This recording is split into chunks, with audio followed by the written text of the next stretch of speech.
let's kick things off, and I would like to thank my panel for joining us. This is going to be a little Google Hangout about Google Hangouts.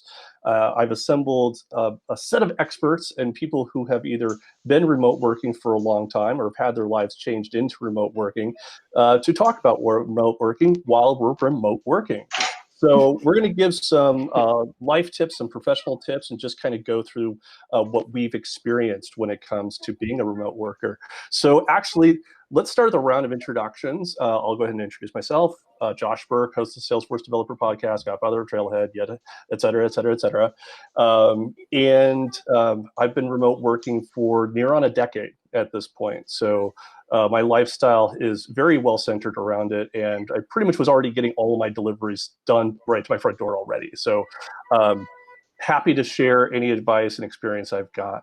Why don't we welcome our community guest, Robert? It's good to see your face again. Thank you. Thanks for having me. So yeah, I'm Robert. I'm my day already is closing. I'm calling from Germany. I'm a developer. I'm currently working as an architect for a Salesforce PDO partner, LogicLine. So I'm involved in developing App Exchange apps and consulting customers. And I do Salesforce for nearly 9 years now. And since then, I worked not from home, but remote from the rest of my company. So the most of the time I worked for US-based ISV partner, and I had my little office in Stuttgart. I had my little office here in my hometown Tübingen, but I was always disconnected from the rest of the company.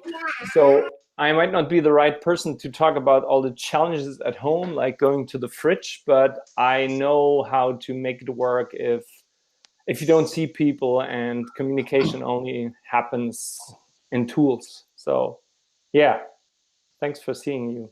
Excellent. Elizabeth, introduce yourself. Hi, I am Elizabeth DeGroot. I hail from Indianapolis, Indiana. So I work remotely. I've been remote for about 4 years now. I've been with Salesforce for a little bit longer than 4.5 years. And I was a former engineering manager that was also working remotely, so managing a remote team, as well as switching over back to an IC role. So now I create content on Trailhead, whether it be badges or I share a plethora of ideas out to other teams and help create all kinds of things, such as this type of content.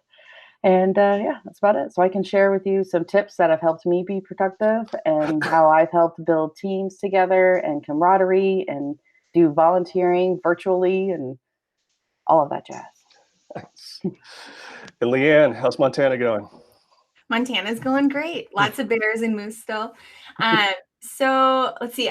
My name is LeeAnne Rimel. I am an architect on the admin relations team, and I've been with Salesforce for 11 years, but I've only been remote for about 6 of those years. So I made the transition about 6 years ago from being in, big offices that were busy with lots of people and seeing my colleagues every day and working on projects in conference rooms together, to being remote. And now, as Josh said, I live in Montana, so I'm like very remote. I'm not near an office. I'm not near any of my colleagues. And so definitely there was a learning curve there that I'm happy to share and to talk about, because the nature of the projects that I was doing didn't change. I didn't transition to entirely solo work. I was still doing a lot of group work, a lot of project work. And so how we kind of transitioned that and worked together, and also, stayed happy and healthy and productive myself as I was working from home in the woods in Montana. Excellent. And also hailing from Indianapolis, Mr. Kevin Poorman. Yeah, I'm Kevin Poorman. I've been with Salesforce for almost 5 years. And let's see here.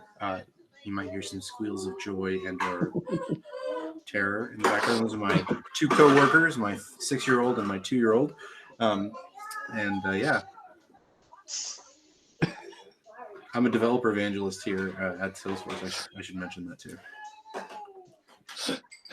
Excellent. And our long distance guest, Mr. Peter Chittum. Hi, everybody. I'm Peter Chittum. I am Senior Director of Developer Evangelism here at Salesforce.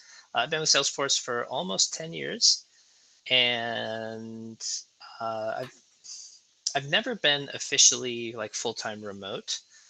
but I have worked remote at least part-time for the last 5 or 6 years.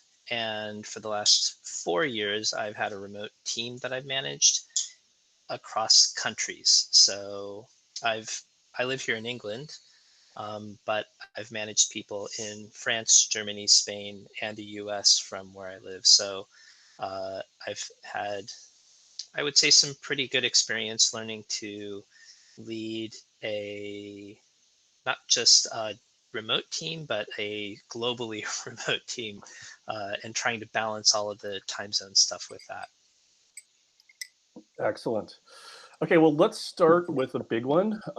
Being remote means that you're kind of absent of a routine, except for the things that are on your calendar.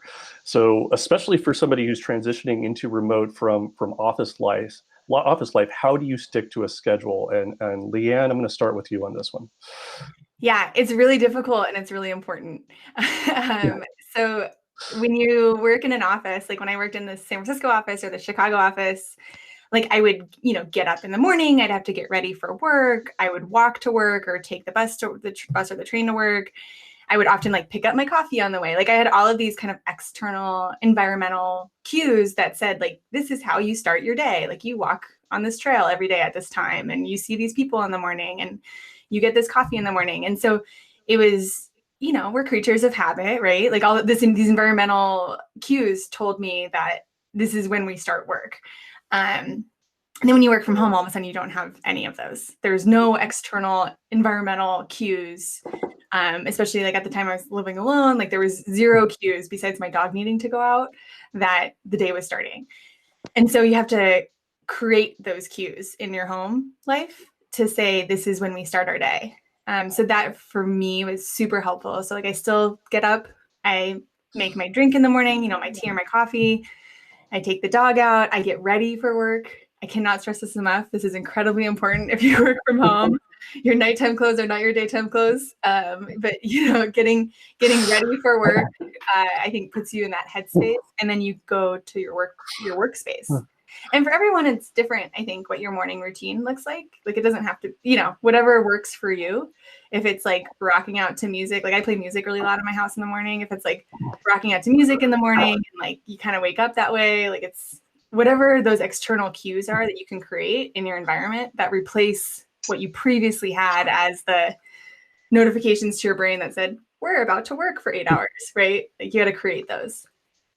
Yeah, in the sake of full disclosure, I am not wearing socks. But other than that, I look like an absolutely normal professional. TMI, Josh. I'm not wearing socks either. That's okay. Who wears socks voluntarily? Like when you're I was gonna say, like, we're all working from home. I don't think any of us are actually wearing shoes right now. So I like the concept of cues. Does anybody else have like specific things that you use to just kind of get yourself started in the morning? I have kids. Kids totally structure your day. I do miss having a dog. Basically, I feel like the dog was like the living alarm clock that insisted that by like 7:30 a.m. all these things are going to have to get done. Yeah. Before I log on, I specifically make breakfast, and I don't have my computer with me. Like, that is me just kind of charging. And if I look at my phone, I'm not looking at Twitter. I'm not looking at any sort of emails. I'm probably looking up something silly on Reddit. I'm a huge Reddit user. So, that I deliberately take my morning just to wake myself up and kind of jazzercise myself. After I drop the kids off at school, I come back and I make breakfast. And I think that's an interesting point, that I think there are people who kind of think office life is very binary. You're in the office and you're working. And one of my first office jobs, it was almost traditional that everybody sort of assumed from 9 to 9:30, you're checking emails and you're checking Facebook. Well, I think Facebook was a thing back then. Anyway, you're checking, you're doing stuff to kind of like get yourself into the office, but it's not work, right? So it's not like at 9 o'clock you have to be productive, and at 9:01 you better have started getting stuff done. And I kind of feel like people who start working from home need to realize that they can have that kind of fungibility to it. That's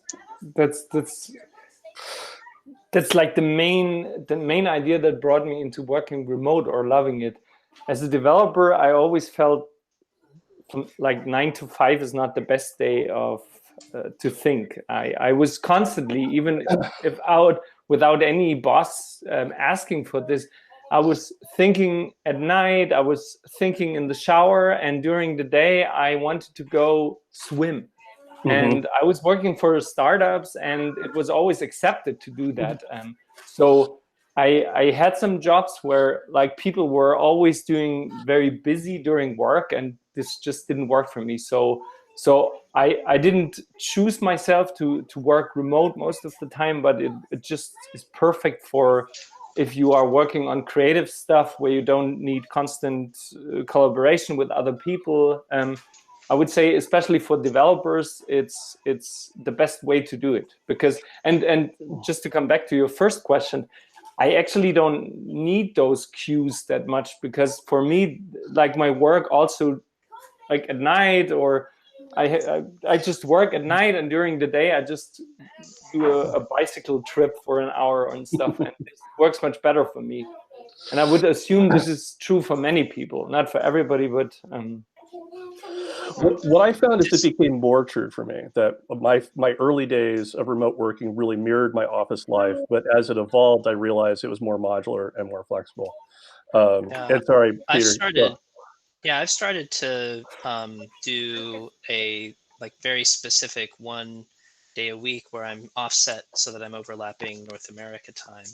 And I think having that structure, I was kind of alternating mornings and afternoons every other week. And starting after the new year, I switched it to just Wednesday mornings, where, for the first 4 hours of the day, the normal work day, I'm checked out. You won't reach me.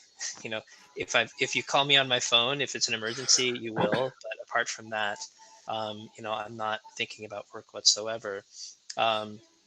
Which has been really great. Like carving out that really structured chunk of time for me to do something that, was otherwise really difficult for me to do, because my afternoon overlap with North America is so narrow and so filled with meetings.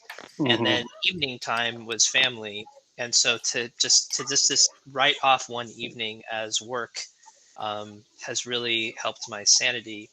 The cue that I'm still finding myself struggling is kind of like along the lines of what you said, Robert, which is, what's the cue to stop working? And I'm curious what other people. I'm curious what other people do about that. I do something where I can't check my phone. No, seriously, like I do an activity to mark the end of my day. For me, it's cooking. I love cooking, and my hands are dirty, and I can't engage in work when I'm cooking and prepping food and stuff, right? I do something that's like tactile, that like gets you in flow state for something else, and you can't touch your phone.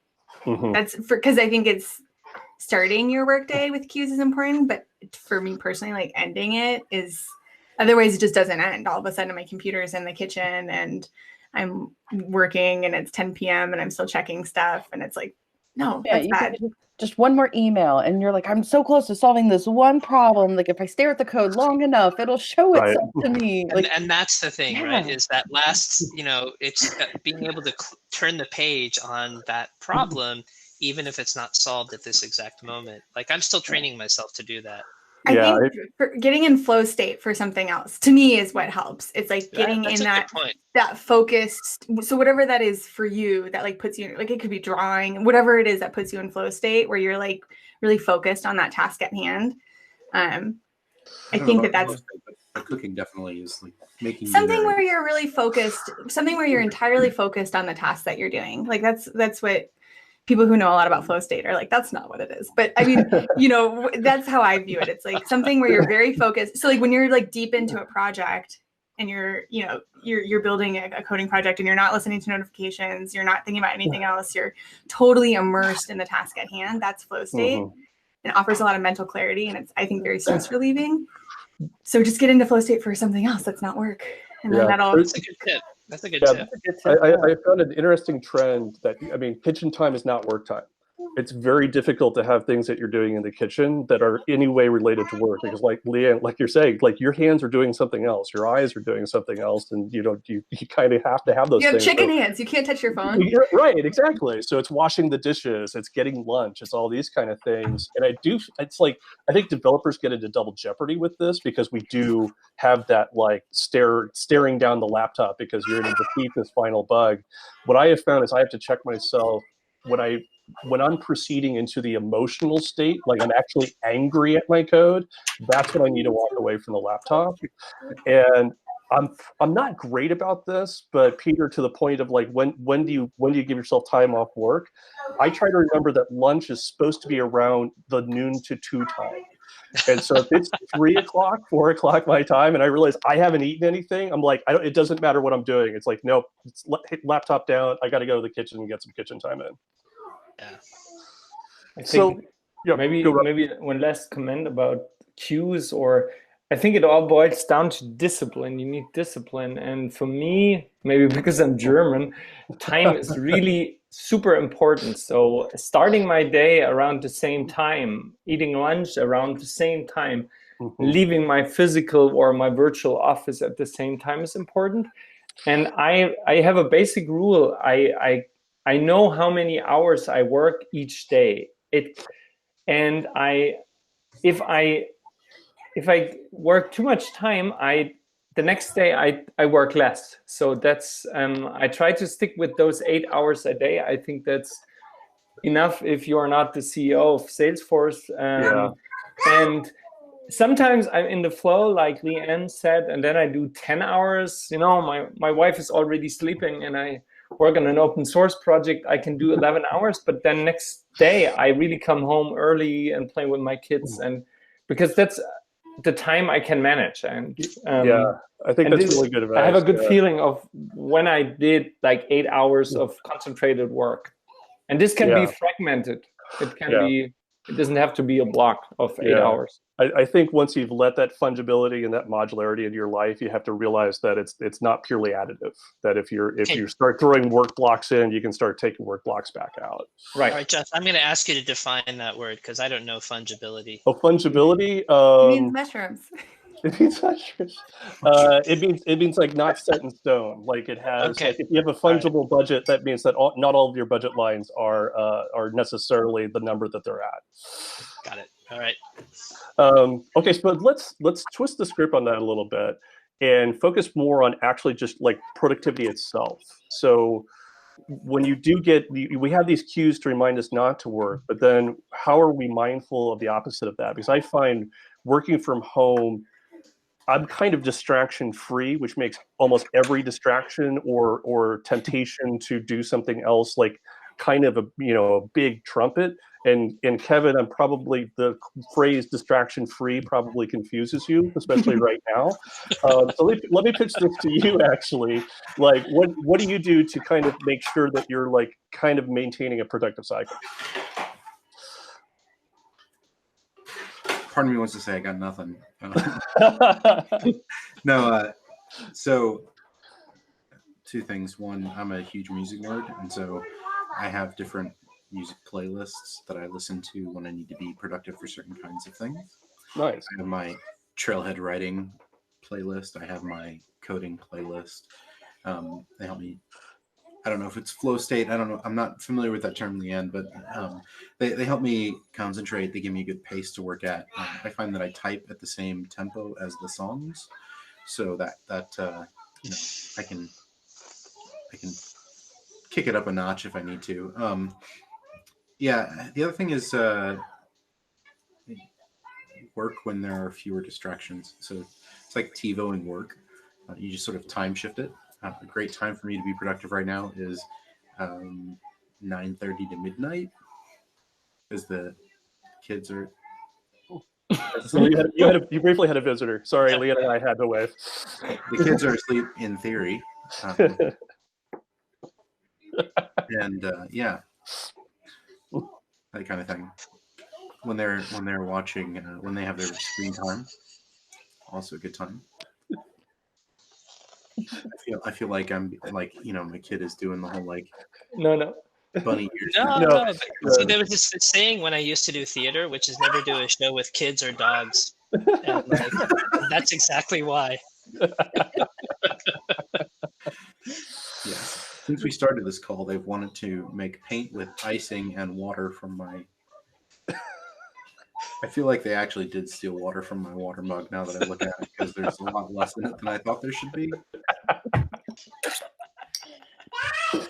All right, Robert, as our resident German, any tips on making sure you're staying productive?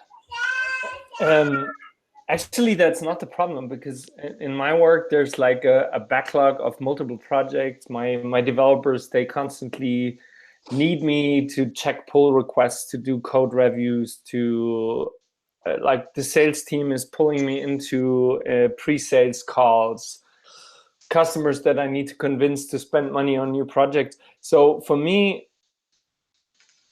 I maybe that's also because how I am, like my head is full of topics, and all my tools are full of topics.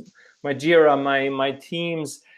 My problem is, how do I shield it away and make it like pull versus push? Most of people are pushing me, so they basically dictate how I work and when I work, and like the full the magic lies behind making it asynchronous, that I can go to a place and pull work. And that's I didn't really prepare for this talk, but I thought you might ask for what's my magic bullet, and this is like making everything asynchronous, like every communication. Don't get pulled into meetings, don't have people call you regularly, like have everything on a special place, like put it in Jira, have a tool like GitHub, and yeah. So for me, work is whenever I have time and the brain to do work, I just need my phone or my computer and just plenty of the work. So so this is not my topic. Hashtag this meeting could have been an email. Oh yeah, and many other things. Yeah. Well, I think the visual aspect to that is interesting, because that's what I have found, and it's poking out the corner here. Is I've got my whiteboard. And it's like, when I have that moment where it's like I don't know what my next task is supposed to be, I just look to the left, and it's like it's right there. And I've tried so many like get things done and Kanbans and stuff like that. And somebody actually asked me online, they're like, what's a good whiteboard for working remotely? And I'm like, a whiteboard. It's actually a really good whiteboard is something I highly recommend for your office. And I think there's like a, I think we're all experiencing kind of a new aspect of this right now. And I know with now the last 2 weeks, my kids being home, my wife being home, I used to be the one who was mostly working at home. And so now, like, how do I find that focus with so many more distractions and so many different distractions that I'm really not used to? And I've seen this actually a lot on Twitter, which is people who are used to working at home now feeling a bit like, okay, I need to find my mojo again, because this is a different kind of working at home than what I'm used to. Yeah. So I think one thing that's really been helpful is my wife and I have been talking a whole lot more about how we structure our day, so that we can juggle the kids and we can juggle the work and juggle each of our responsibilities that we have.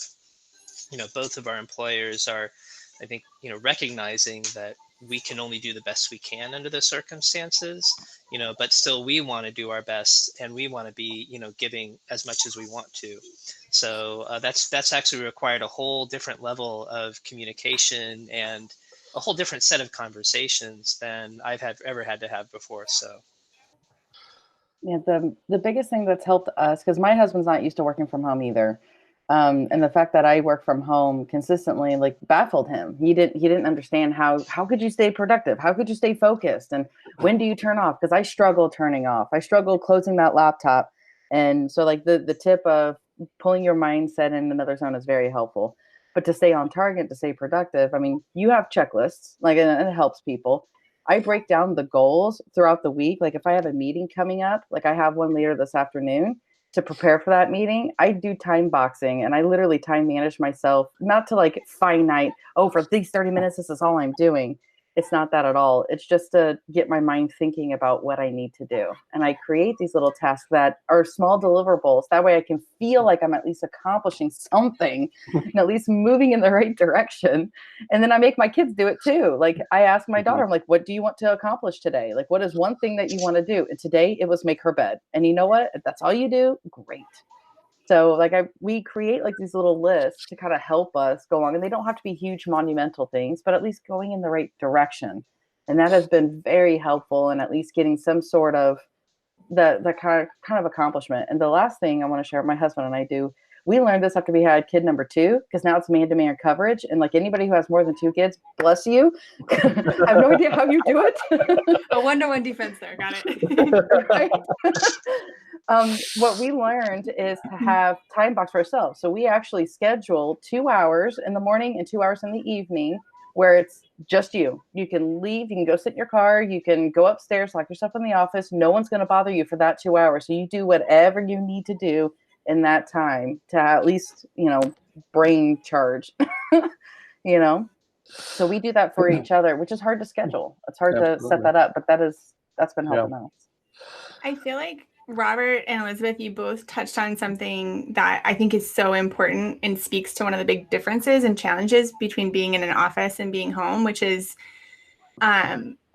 seeking out what you're going to be working on versus being the recipient of a million notifications, right? Because I remember thinking about this a lot when I transitioned to home. Like when you're in the office, if many of the people you work with are physically within 100 feet of you, then they have, like, for example, visual cues. If you're occupied with something, they know if you're talking to someone else. They're not going to walk by and also talk to you at that same time. Or they know if you're in a conference room and maybe, so people still ping each other and chat and stuff, but there's somewhat of a decrease of that because there's these visual cues that you're occupied with something or you're doing something else. And so there's kind of a little bit more of like an organic filtering and resorting and shuffling of like when people are pinging you in real life with stuff. Just because of the physical nature of it. And then when you're home, no one knows if you're working on something, right? Or like that you're occupied with a meeting, or that you're already speaking to someone about something else, or that you're in flow state building a project. And so you have this, barrage of people are messaging based entirely on their availability, which is normal. And that's how we work, right? And so being able to funnel or filter and control that becomes, I think, increasingly more important when you're home. Like you want to be really available, but you also want to recognize that you're not it's not that every single time you get an external notification, you're 10 seconds later responding, right? Because if you think about that, it's like everyone is in their own house right now, right? Like no one knows when you're busy or what your calendar looks like. So I'm a big advocate of I generally keep most of my notifications off on my devices. And then I will say, okay, now it's time to go check out on my chats, or it's time to go check out my emails. Because otherwise it's hard to get in flow state on any project because you're just constantly getting all these pings. Yeah. What I realized is, I check email anyway. I actually didn't need a notification to check chat or check email or check my calendar and stuff like that. And so once I was actually doing it kind of twice over with the notifications, and then also with the browser itself. And notifications are the worst thing that can happen. There's a concept in manufacturing called change cost, right? Your switch cost. And our brains have it too. The factory that is your brain also has a switch cost. So a 5-second distraction is actually like a 15-minute productivity suck, right? Because you are pulled out of being, if you think about, if you have a machine that is making, making rubber bands, and then you're like, hold on, we need you to make a paperclip. The time that you lose in productivity isn't the time it takes to make that paperclip. It's the time that it takes to reformat that machine to make a paperclip. And our brains are, sometimes you just got to make rubber bands for a while, and then you can go seek out the paperclip time.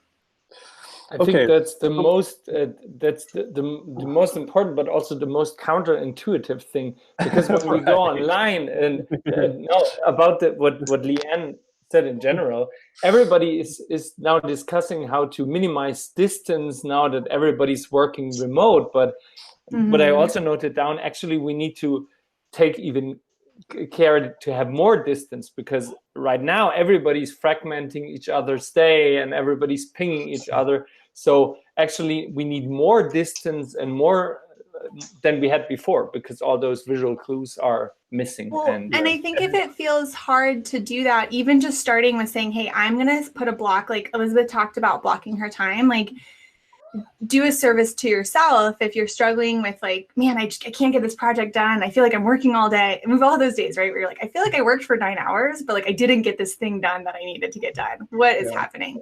But like set aside a meeting for yourself, but like take it really seriously, like turn off all your notifications, maybe even like let your team know, say, hey, I'm going to be unavailable from like 9 to 10:30. I've got to work on this thing.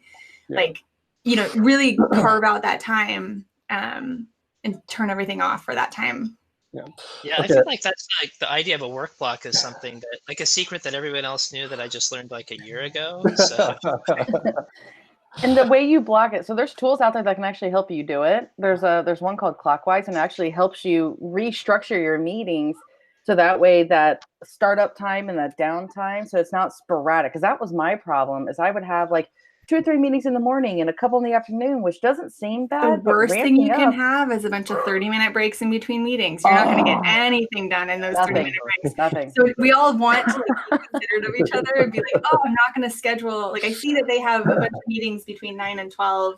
I don't want to add to that block of meetings, but actually it's better to say have a straight block of meetings from 9 to 12 and then have work time. And that's because of that switch cost piece. Like otherwise you can't get into meaningful work. I think they say, you know, it takes like 15 minutes or whatever to get into flow state, to get into meaningful work.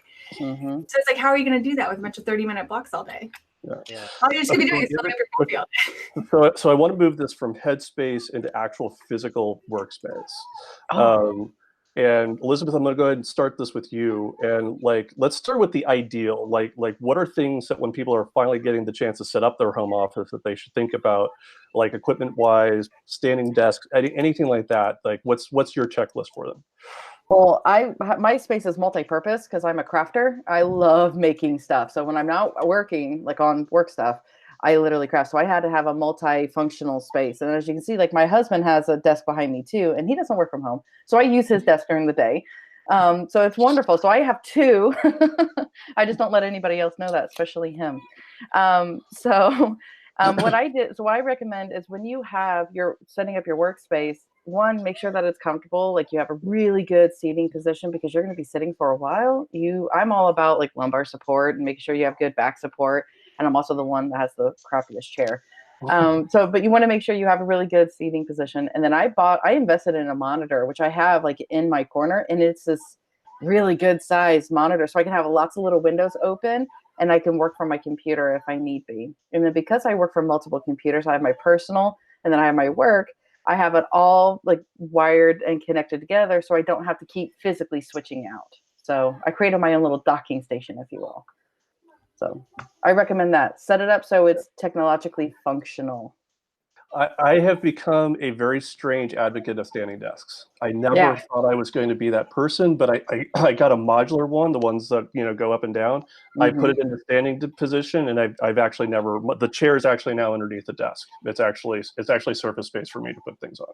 That's awesome. And I do. I have this bicycle thing underneath my desk that you pedal. So.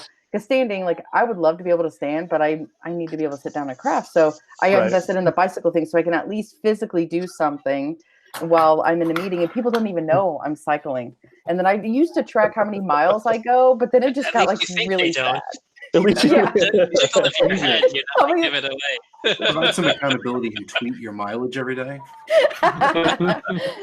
We need to connect that to something. That's a great idea, actually. Yeah. It's a lot of fun. It does. We should though. But yeah, so that's just make it so that way it's functional for you physically and technologically, because that's been the challenge is transitioning from in an office. You have probably dual monitors, or you have a couple monitors. You have a nice little keyboard, nice little mouse, right? Or Kevin, you got 4 monitors. You want to make sure that it's set up for efficiency. You're not having to constantly restructure and pull on cables everywhere. Yeah, I think the chair. I think there's a lot of people who are like, I'm just going to pull the kitchen chair over and I'm going to be fine. No. It's like don't do that. Spend more on your chair than you do on your desk. Yes. Yeah. Yes. Right. Like a lot more. Completely agree.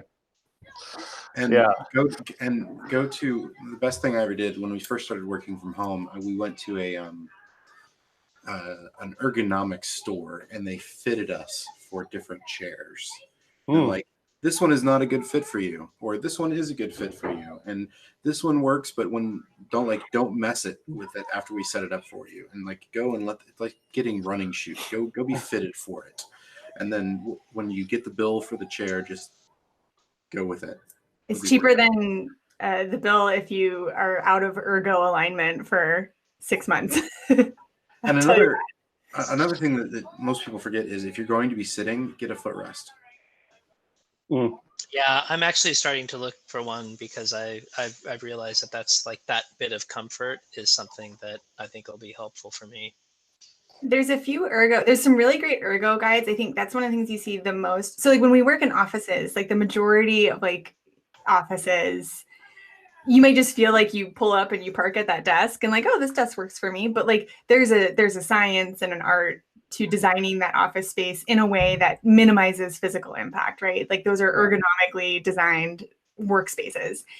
And I will tell you, it is impossible to work entirely on a laptop and to be within ergonomic recommended guidelines. It is impossible because your monitor should be at eye level. Like there's the science of, and then the 90 degrees for where your keyboard should be.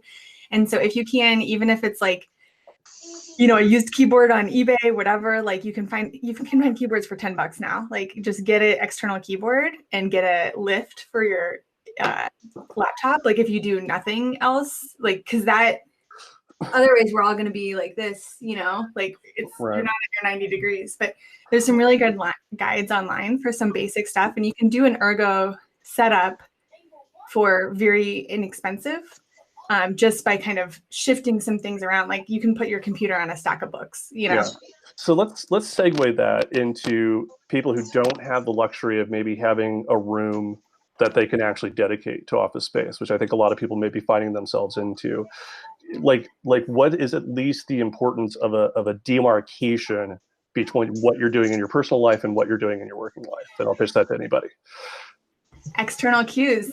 Retrain our brain to do different things in different parts of our home and different environments. And like, even if you don't have a room or a space, like when we were living in an apartment in Japan, and like it was very small and there was definitely no like office room or anything like that, or like no nook. And I got like a $15 plastic pop-up table thing, like the kind you would bring to like a barbecue. And I put it like against a random wall, like kind of in the kitchen, next to the kitchen. And I did have to set up and break down my desk periodically, like my workspace or whatever. But that was like my office. Like I went there, it wasn't the couch.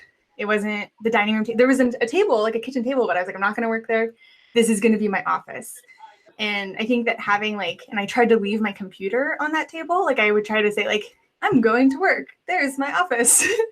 So even, you know, no matter what your physical setup is, it's like, if you can create a space, and maybe, you know, maybe it's the end of your kitchen counter. It might be the end of your dining room table.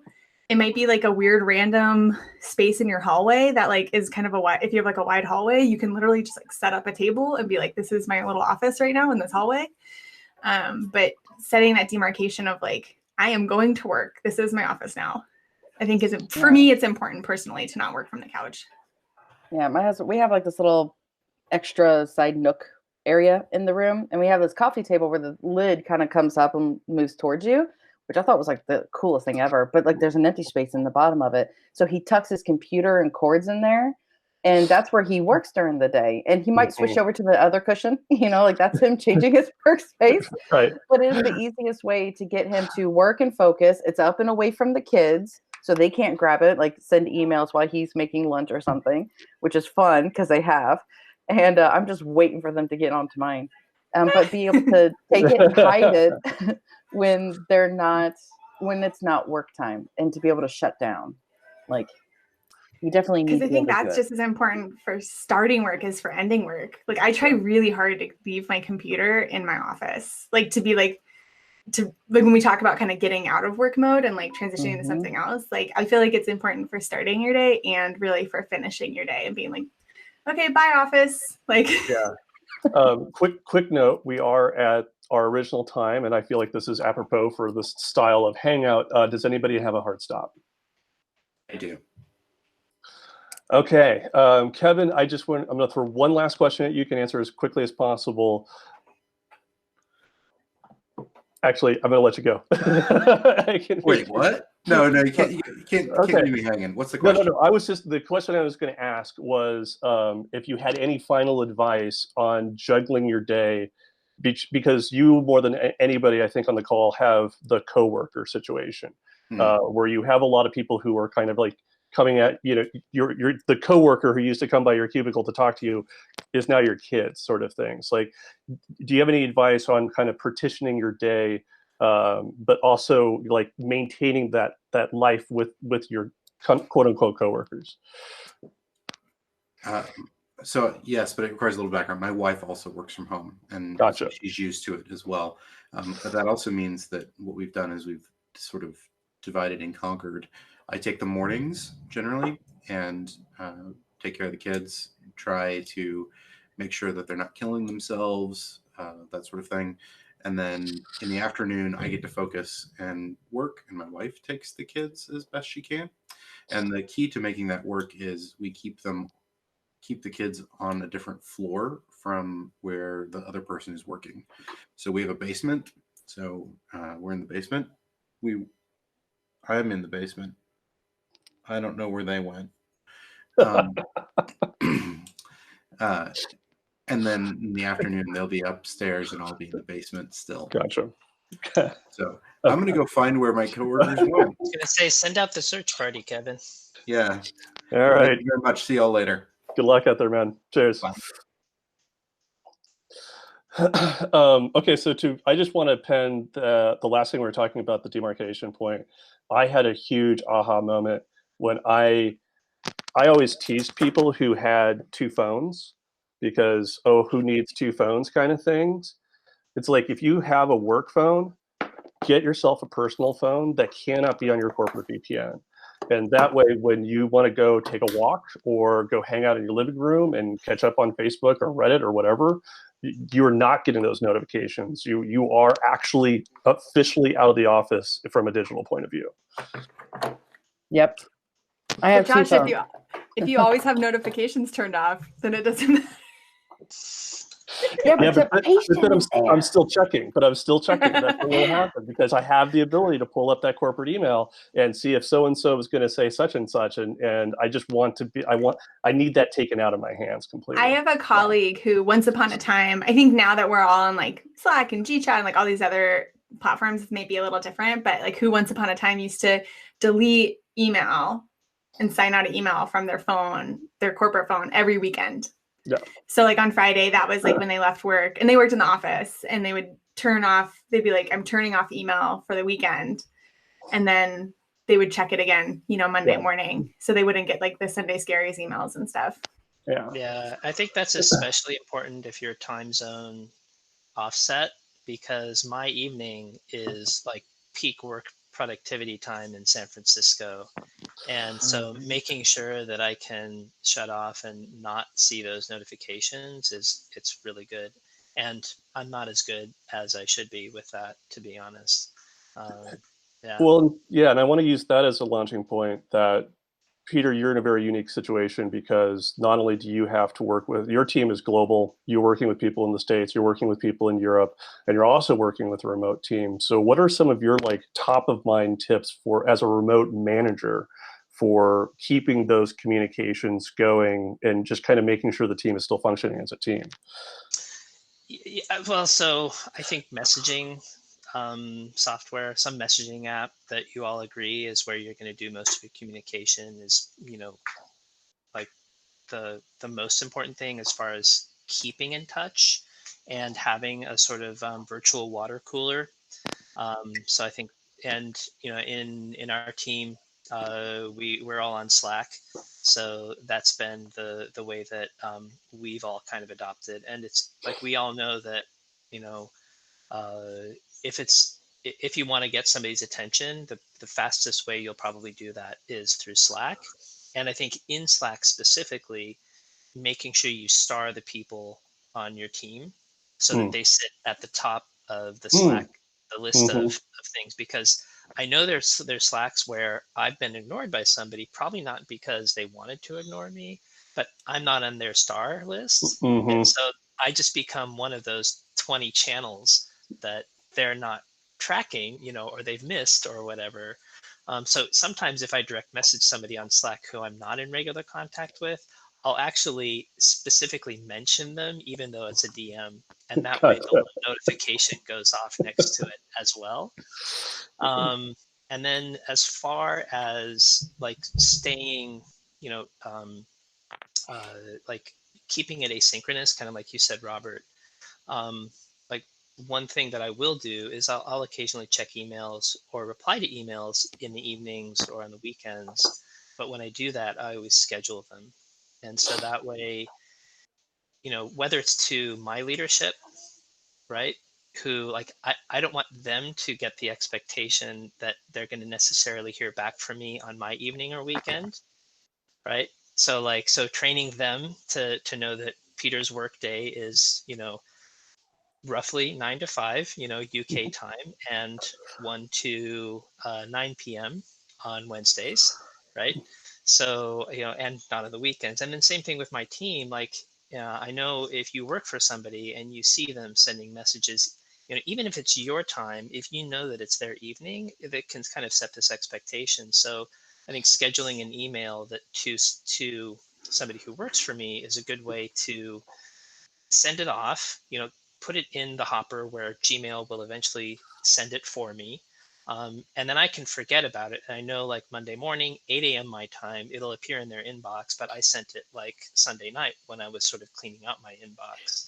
And so that's a good way to, like, I try and model, you know, even though I may not be actually doing it, I at least make it look like the appearance of that on the receiving end of that, both for my leadership, you know, Nice and trick. for the people who work for me.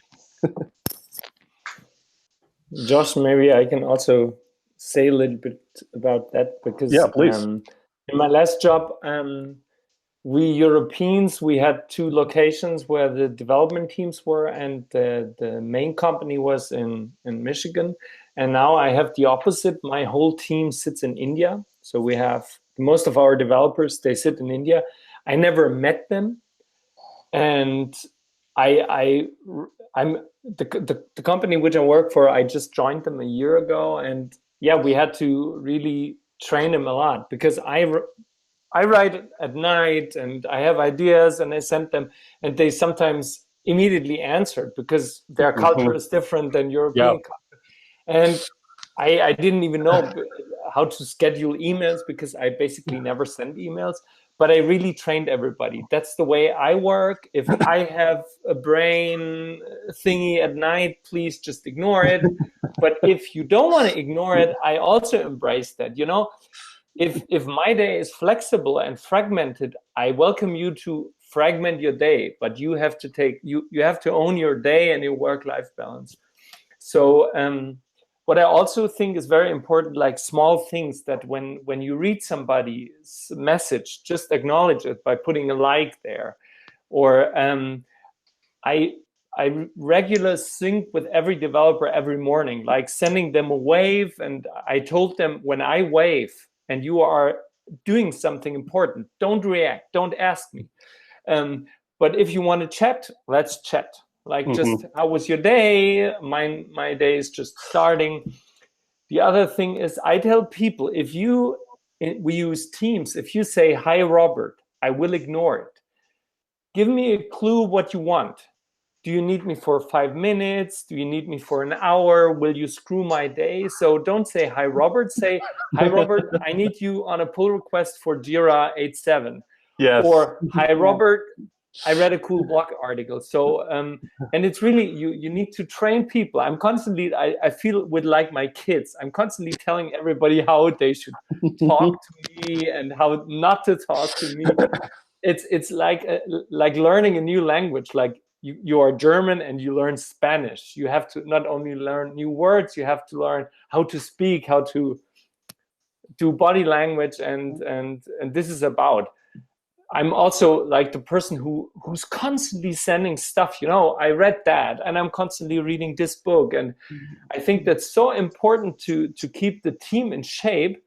Most of the people, they are really reactive. They are trained to say yes when the bots ask the question, and only send messages when they really thought about it for a week. And I train people that, hey, if you have a nice idea, just send it out. I'm doing that on Twitter. Everybody who follows me knows that I don't think a lot when I write stuff. But I think that's really a crucial skill when you live in a world where everybody's remote. Just show that you're alive and kicking, that you're just a normal person, make mistakes, make typos. And if people see that, you're a role model for that, and they will actually follow. And I see that even my Indian colleagues, they just send out stuff, send out random thoughts. And if you have many channels, it's not like spam. It's really like, cool, we are a team. Yeah.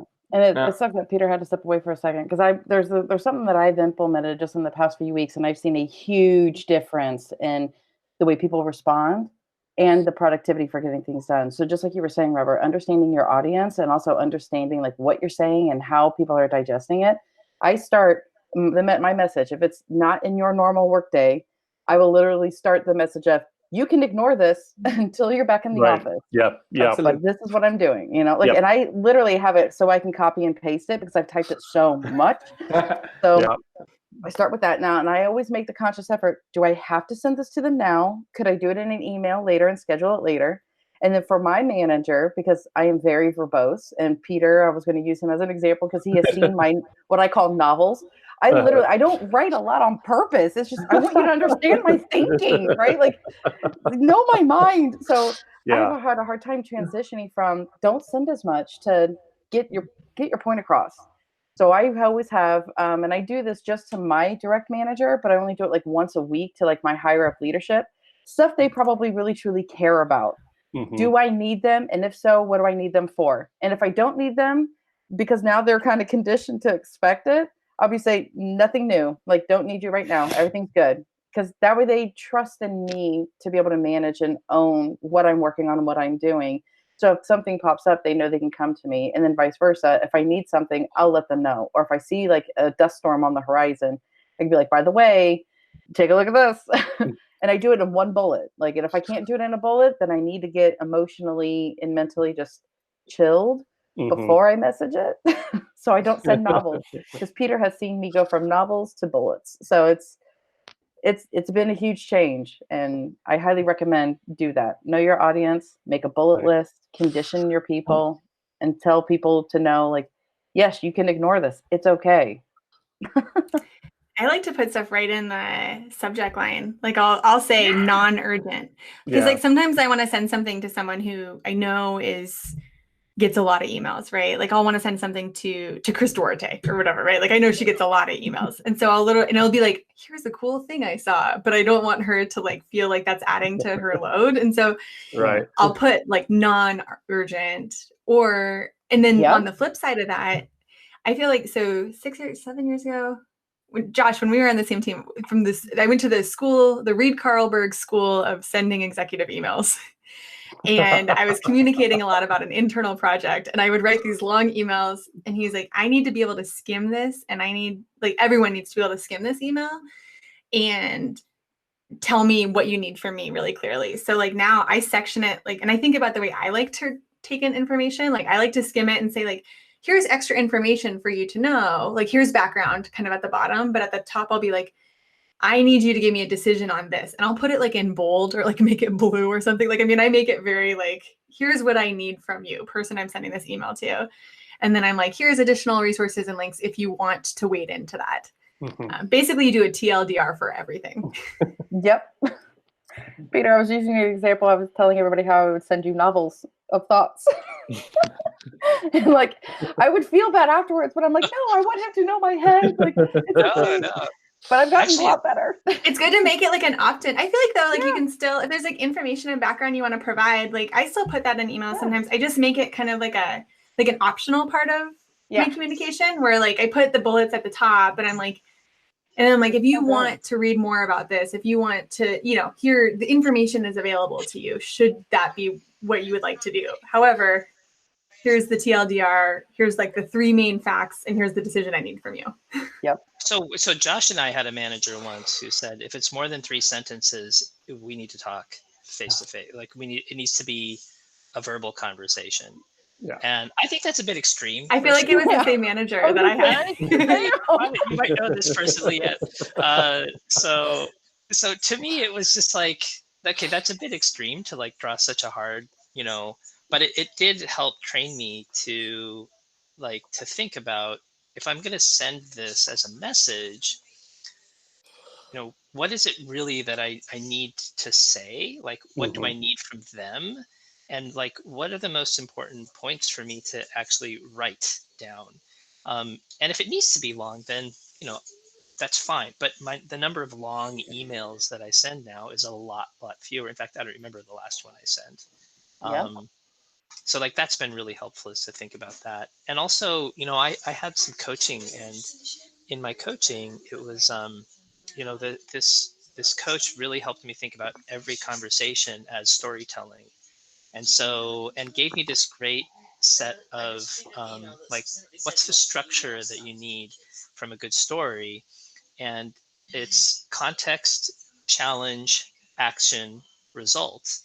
And so, anytime I'm going to communicate with somebody, you basically tell them that story. And what's great about that structure of context, challenge, action, results is you can do it in a sentence, or it can be a 4-paragraph email, but if you get it right, then you've kind of taken them along your journey, and they know like what exactly is this thing. And, the thing about that is that results could also be the results that you want, right? The action could be, if we take this action in you, and then you can also nest like context, challenge, action, context, challenge, action, so think about like nested blocks of code, and you can kind of like use that structure as well. My mind literally just, yes, thank you.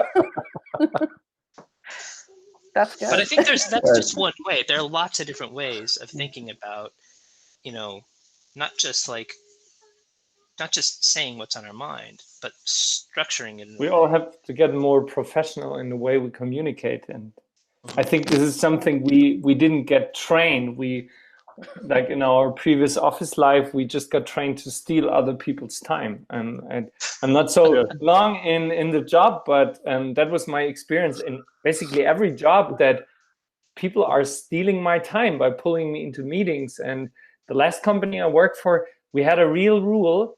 If the CEO is sending you an email invite for a meeting and you don't get what's your reason to being in a meeting, just click reject. And he did it with everybody, and he expected it to be, and after a year everybody was trained. There was no meeting without a clear agenda, not even an agenda. The emails really said, Josh, I want you in the meeting because you can tell me about how to use my Trailhead. We can move that to the beginning of the meeting, and then you can leave the meeting. And this is the way how we should all work, like learn how to ask questions in a concise way. My developers, really, when my developers come to me and say, I got a question with Apex limits, I tell them, write a post on Stack Exchange. If you don't get an answer on Stack Exchange until lunchtime, I will help you write a better question on Stack Exchange. And if you don't have an answer the next day, I will help you. Right. But and they hate me for that. Everybody hates me for that. But it really trains people. I sometimes also say, make it a Twitter feed. Don't actually send it, but put what you want to ask me or the customer in a Twitter feed. And if you can make it, it's potentially not the right question. And that's something everybody has to learn. And I really must say, development cycles are sort of inherently crowdsourced now. Yeah. Like leverage that crowdsourcing. Yeah. Well, It's I think also that about how to learn how to write questions in a concise way, because everybody's reading Twitter and we like stuff that is good and we just ignore stuff that is bad. Yeah. Yeah. I feel like we should do a whole blog and series on this thing alone. Like, Well, yeah. and not to promote too much, but if anybody's interested, Brian Fear on Stack Exchange with the developer podcast. Brian's got amazing amount of karma on Stack Exchange, and he gives some really good advice of like what is the kind of post that an expert will actually come and save your project with. Like there's a kind of a narrow band way of writing those questions well. So Yeah. Well, I think it speaks. So, Robert, like you brought up earlier in the call, right? Like not in ensuring that you're engaging in an asynchronous way. And I think that we can do that when we are engaging with others as well. Like we can choose to not create like a one-to-one load on others, like on our colleagues. mm-hmm. And so, and I have to remind myself of this all the time, to not just be like, oh, I'm just going to ping Josh directly with this question, which I do still do sometimes. Thank you, Josh. But, whenever possible, thinking about how we're asking questions and how we're seeking information, and like, are we creating a one-to-one, like a mental load on one person, or are we posting it on whatever our forum is, right? Like, are we posting it on Chatter or like on a larger Slack group instead of a one-to-one, or on Twitter? Because I think that that's where we can be really considerate of others. And also like, that's removing blockers as well, right? Like if you just think about it from a manufacturing perspective, it's like you've got one point of failure. If you're pointing it to one person, you're like, well, what's their schedule like? Whereas if you're positioning it to a wider group, it goes into a hole that no one else ever sees. No one, yeah, you Right. create an organic knowledge base as you are posting to whatever your shared forum is. Like, and it's totally something I need to remember when I'm, with I have to people remind myself constantly to do this, because I ping Josh and Kevin and stuff, and I'm like, dang it, okay, gotta post this publicly. As a manager, it's my inclination is I want to help the people who work for me. And so somebody comes to me with a question, for instance, like on expenses or whatever, they ask me. And I need to remember, like, I'm not the expert on the expense policy. Like, I'm not the knowledge base for that. Yeah. And so, like, asking them to check, like, go check our policies. If you're not sure, go ask that on the expense help desk chatter group. And like, and then if it's in the expense help desk chatter group, somebody else might read it and it'll help them too. And I think you can sometimes do both. Like you can be a helpful, like there's times where people ask me questions on one-to-one channels, and I feel that they have an urgency and I want to help them. So often what I have done in the past, and it also sort of trains people and creates a knowledge base, if I'm going to go to the trouble of typing out the answer for them, I will then post their question to Chatter. I'll be like, I got this question today. Here's the answer to this question. And so it's like, if I'm already taking the time to type out like 5 sentences of an answer, or like to do a little recording answer, like I'll then just repost their question to our knowledge, to our internal Chatter, which is like our kind of where we seek information often.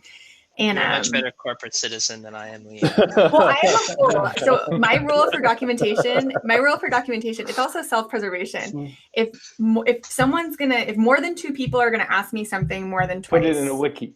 I put it in Wiki. Yeah. For me, it's a quip. So if you work with me, I have like a whole shared folder of quips, because it's like everyone's asking me about video stuff, or everyone's asking me about running contests or whatever, right? Like whatever the thing is that people ask me about that I think I might get those questions in the future, it is an efficiency hack for my own time management to then put that into a quip if I'm going to get asked it more than once or twice, or to put it into whatever your knowledge sharing kind of whatever your wiki is.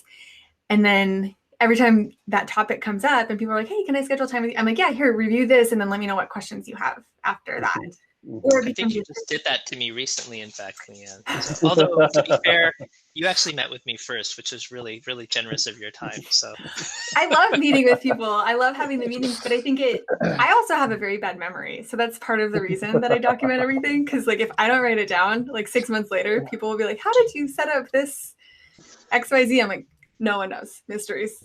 That was 2019, LeeAnne. No one has any idea what happened then. All right. I want to make sure we touch on a couple other kind of big bucket wellness things. First one is physical, and I'm just going to go ahead and make a confession here that when I went full-time remote And then we also lost our dog, and so I didn't have any reason to go walking around the neighborhood. And the first physical I had after that, my doctor informed me that I had not low vitamin D, but I had no vitamin D. There were no detectable signs of vitamin D in my system, which is, I know, and that's bad. I know. Like everybody look at LeeAnne's expression, like vitamin D keeps you from getting sick. I'm sending you a sun lamp immediately. So vitamin D is good. So what do we, and I've corrected this. I take supplements, I take walks and things like that. But from a physical point of view, when people are now kind of have this indoor life, what are some of the things? And Robert, I think I'm going to pitch this to you, because I know that you mentioned you take time to do bicycle, you cycle, you've blocked time for the physical aspect of life. Yeah. I mean, yeah, I do sports. I go swimming during the week. After this talk, I will sit on my bicycle. I'm not a fetishist when it comes to my chairs, so I can really take my MacBook and sit on my balcony or in the garden, and I do that. So I really don't care about which chair I'm sitting on. If I can sit in the sun, I do it, even if the chair is not good and the monitor is small. So yeah, but I don't have a huge tip for that. I just need to go out. I'm just forced. If I sit on my desk for too long, I just I get stupid. I don't have ideas. I cannot code. I cannot do nothing. So it's my body telling me. And what's also, but maybe something that is specific to me, it's really hard for me to not think about work. Since I can think, I'm having a hard time like falling asleep, because my brain is constantly thinking about cool stuff that I could do. So I just recently shared it on Twitter. What I do is not very often, but I meditate, and it really helps me get my mind calm. And especially in the times we are right now, I do it more often.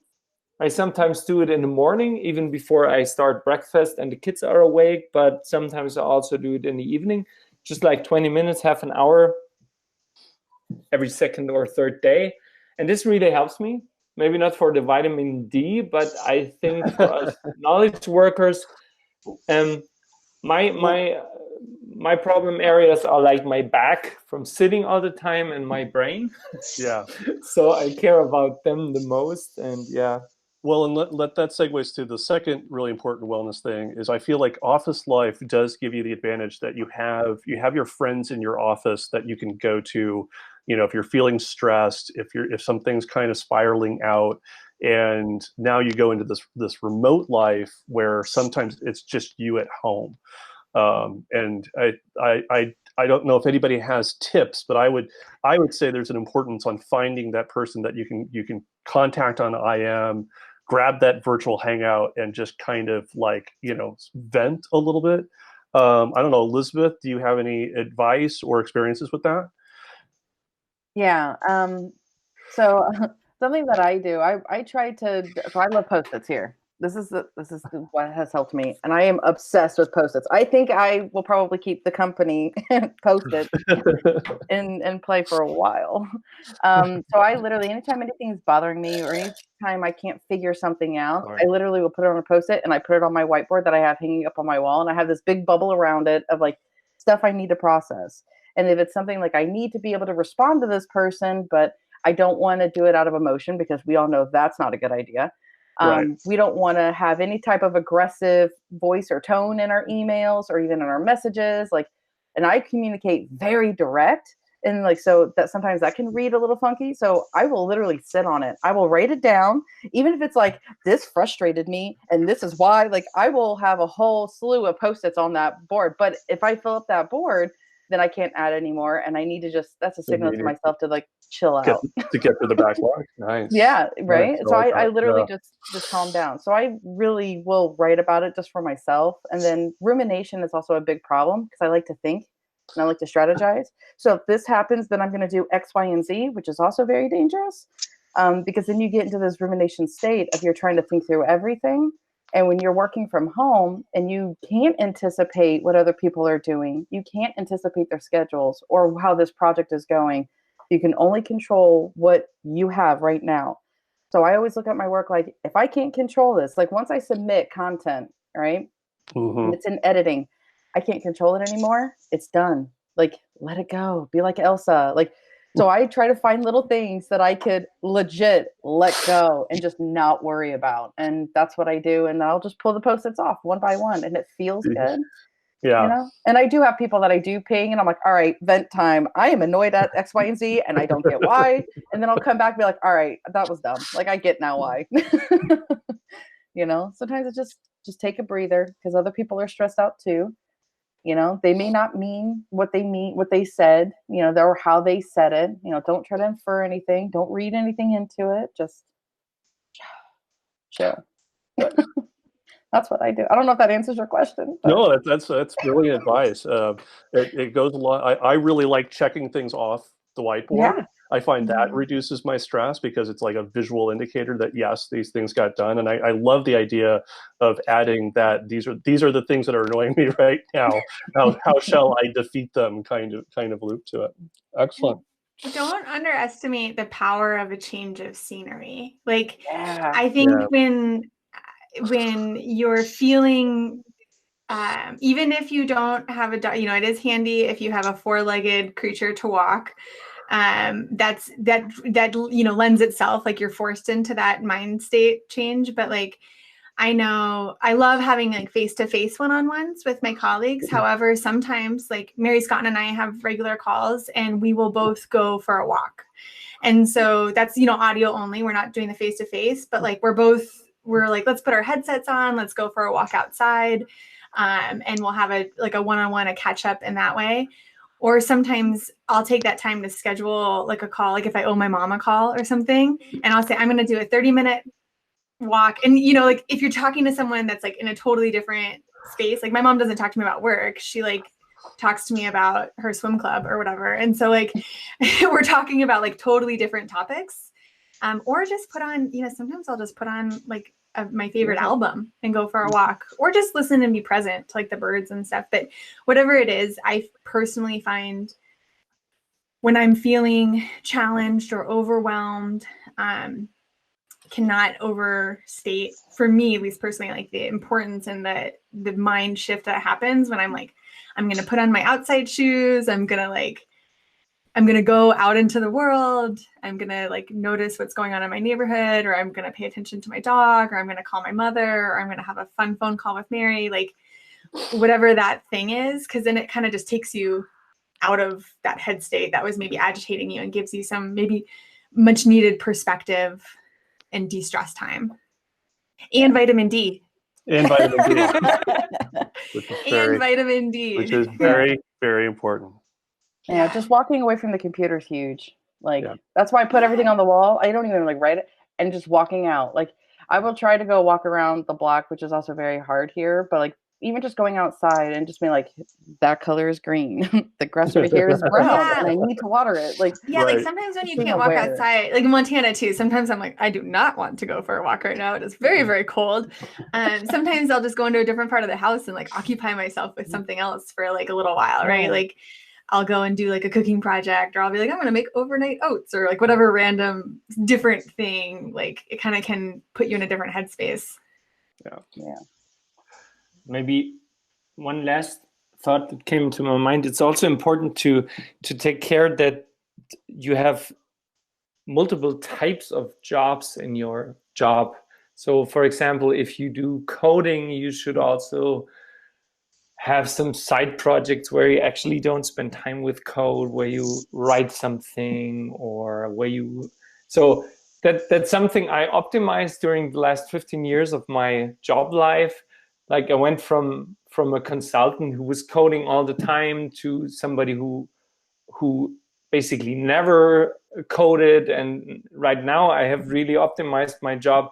It's like a perfect mixture of coding and architecture and leading people and talking to customers. And I think the more we work remote, the more we also need to look at that the work we do in general has multiple aspects. Like I can remember that a famous German writer said, like, in the morning you have to write, around noontime you have to read, and in the evening you have to talk and discuss. So, and I think if we do coding all day, we get nuts. And so I think that's a greater topic. It's not like how do you optimize your work now, but in general, how you optimize your career.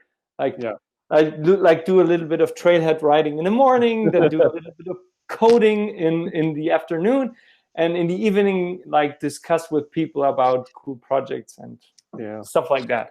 I think that really makes me a better worker and takes the stress away. And I really, when I started my career, I was stressed all the time. I hated my job. I thought I would be really bad in what I do. Everybody's better than me. And the older I get, the more balance is in, doing what I can do best during each phase of the day. Yeah. Well, I think ending on a quote from a famous German writer is potentially an excellent way. And so I want to thank everybody for the time and the advice and the conversation, and be well and be safe out there. Yeah, Thanks, thank you. Josh. Thank Thanks for you. having me. Bye. Bye.